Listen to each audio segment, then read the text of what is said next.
ఇక తమ సమస్యలను తక్షణం పరిష్కరించాలంటూ డోర్నకల్ మున్సిపల్ కేంద్రంలో ఓ యువకుడు వినూత్న నిరసనకు దిగాడు.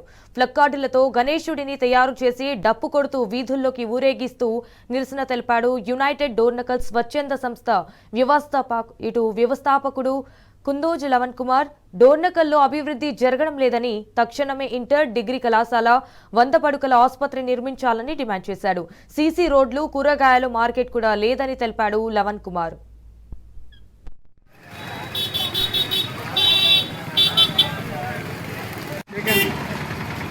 ఎవరైనా పోతే సేకండి కలవండి సంగీతం